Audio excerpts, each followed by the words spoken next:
भरतपुर गांव में एक पुजारी रहते थे। गांव के बाहर जो शिव मंदिर था उसका ध्यान भी वही रखते थे।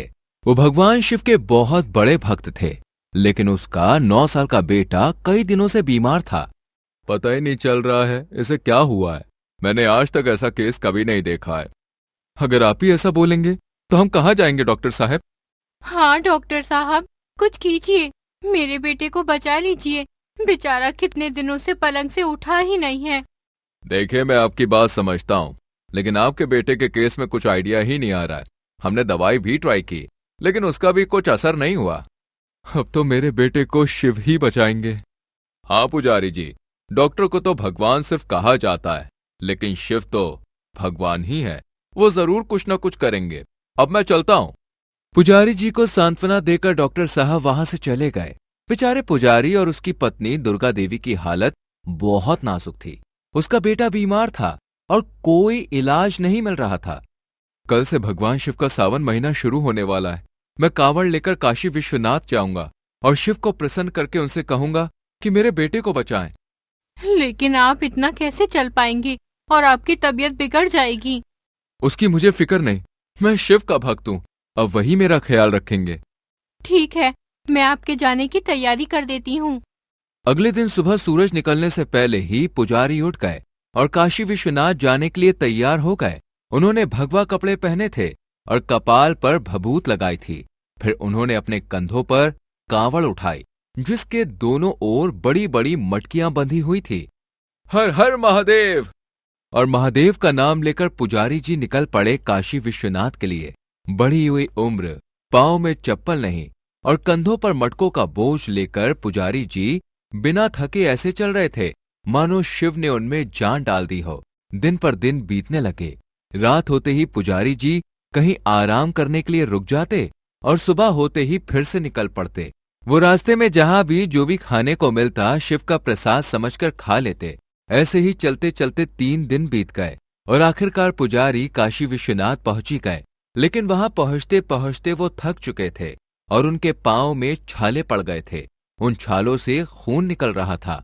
शिव का दास कभी न उदास, आखिर शिव ने मुझे अपने पास पहुंचा ही दिया। पुजारी जी गंगा के घाट पर खड़े थे।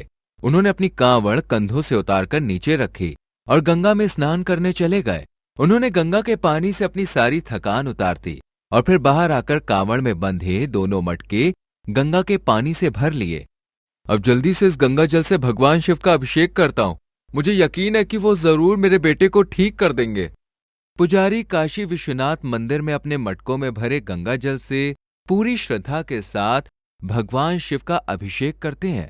फिर शिव को बेलपत्र चढ़ाते हैं और दोनों हाथ जोड़कर प्रार्थना करते हैं। 3 दिन चलने के बाद पुजारी को बहुत थकान लगी थी।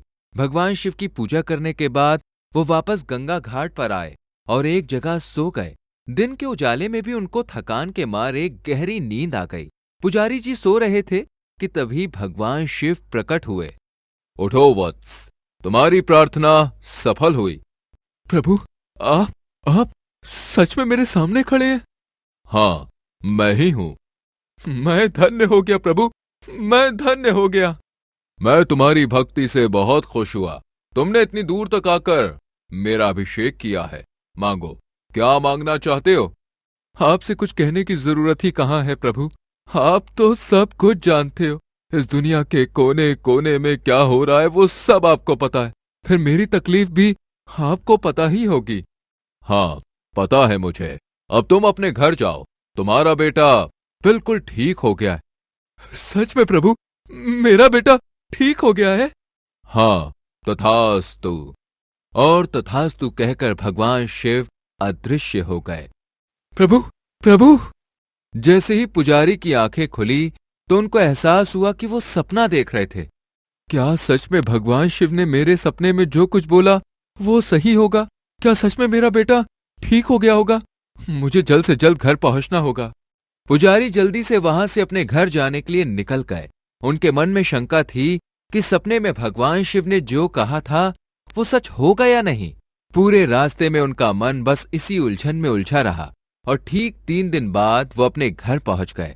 जब पुजारी घर पहुंचे तो उन्होंने देखा कि उनका बेटा घर के बाहर खेल रहा है। उसे खेलता देख पुजारी खुश हो गए। पुजारी को यकीन नहीं हो रहा था कि जिसे डॉक्टर की दवाई ठीक नहीं कर पाई, उसे भगवान से की हुई दुआ ने ठीक कर दिया। फिर पुजारी जल्दी से घर के अंदर गए और अपनी पत्नी दुर्गा देवी से मिले। भाग्यवान, शिवजी ने हमारी प्रार्थना सुन ली, हमारा बेटा ठीक हो गया। हाँ, जब आप यहाँ से निकले उसके अगले ही दिन हमारा बेटा ठीक हो गया था। ये शिव जी की ही कृपा है। भगवान शिव का जितना आभार व्यक्त करें उतना कम है। बोलो हर हर हर महादेव।